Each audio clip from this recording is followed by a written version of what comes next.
You'll remember about a month ago, Governor DeSantis in Florida made some headlines by pushing back on the AP African American Studies curriculum. He said, no, not in my state. This isn't real history.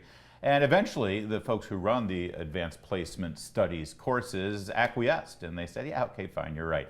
Here's the thing about African American history and these AP classes and history classes. You know, it's taken them decades to rewrite history. It's taken them over a century to relearn what really happened back then in their eyes. Of course, it's fake history. It's all driven by the 1619 Project, but it took like 150, 160, 170, couple hundred years to actually get to the point where they're brazened enough to rewrite history. When it comes to the Trump presidency, apparently it only took him a couple of years. Joining us now is Greg Price. Now, he's the communications director for State Freedom Caucus Network, but over at his Greg Price Substack, he did some research on AP U.S. history. Now, Greg, first of all, great research on this, but this is much more, frankly, important than just AP African American Studies. Every kid who graduates high school looking to get into an elite college or just your basic state university, they go through AP U.S. history. Everyone has to take it, right? Yeah, I mean, yeah.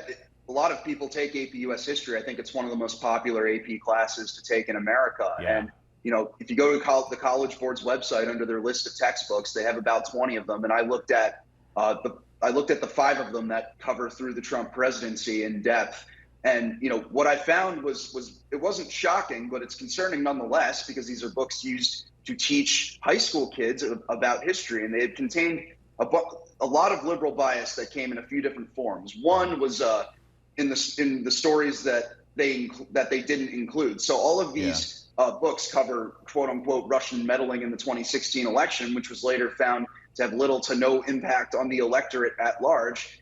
And while at the same time, they leave out the Steele dossier, they leave out the abuses to the FISA system that the FBI did that caused them to spy on Donald Trump. They left out the struck page text. None of these books included all of these major stories from the Trump era that were very damaging to the liberal media's narrative. So the second types of things that hold on. So they say Trump won in 2016 because of Russian meddling, but they don't start the story with, okay, so Hillary Clinton took millions of dollars from her campaign. She paid it to a law firm. The law firm, you know, and actually tell us exactly how that myth was created. So how do they substantiate it? What is the Russian meddling?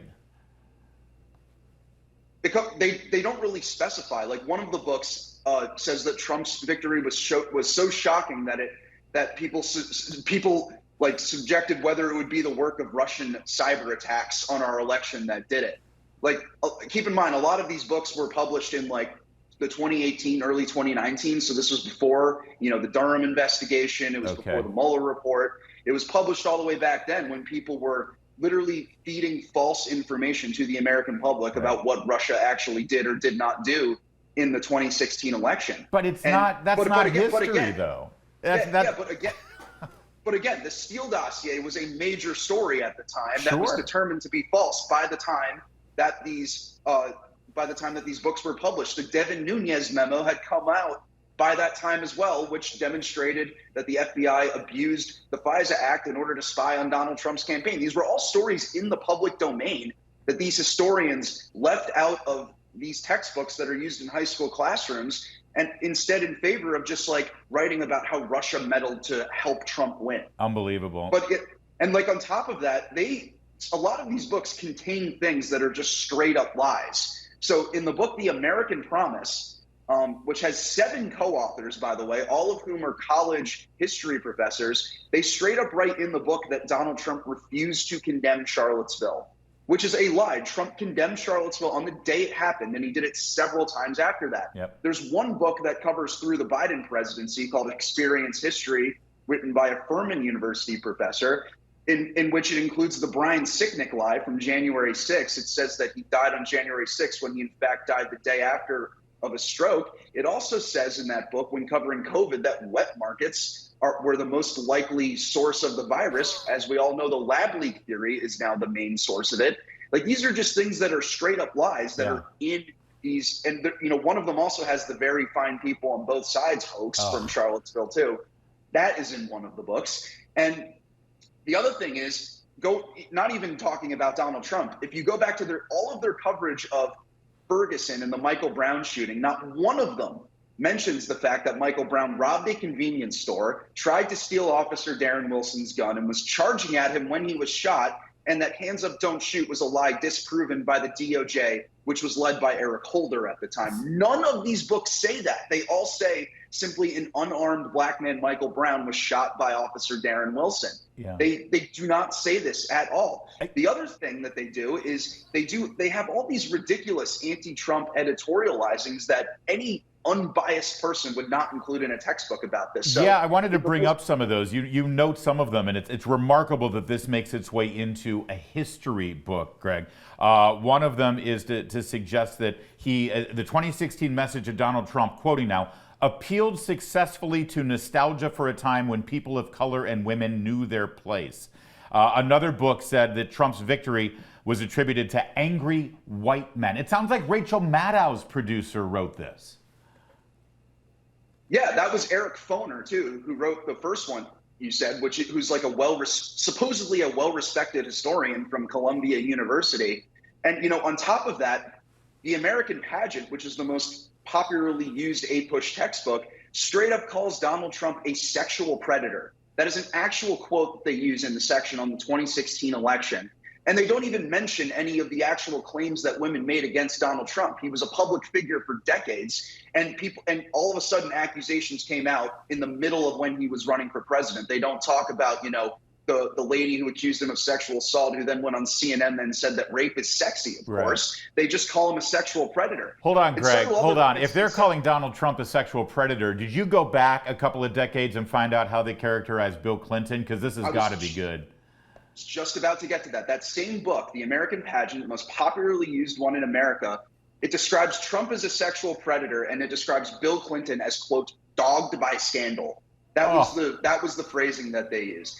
And he was the victim. Bill Clinton was the victim.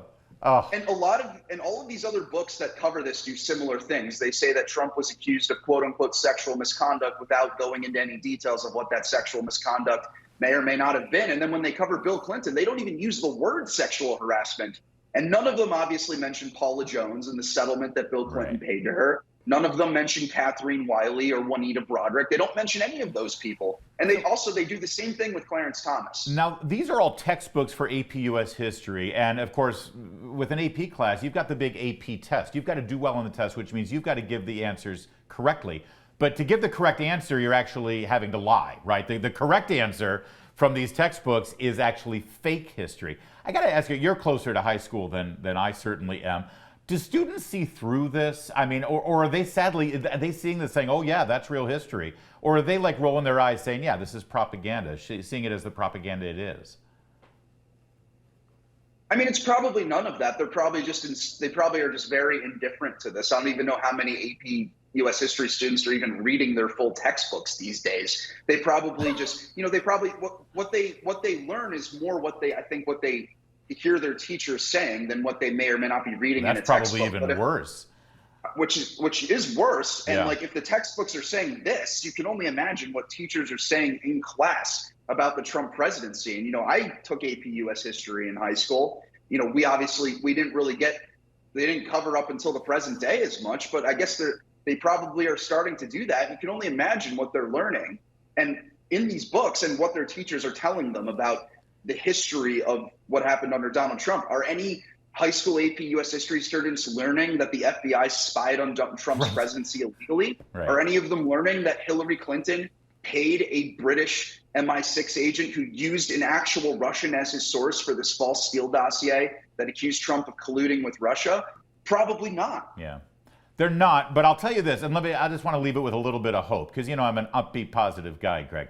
They did this to Reagan. After the Reagan presidency, all the historians said, oh, the Reagan presidency is going to go down in history as one of the worst presidencies in history, bottom 10. Here we are, 25, 30 years later, it's consistently, Ronald Reagan is considered one of the top 5 most successful, most popular presidents in American history. So I want to think the truth is eventually going to rise to the top.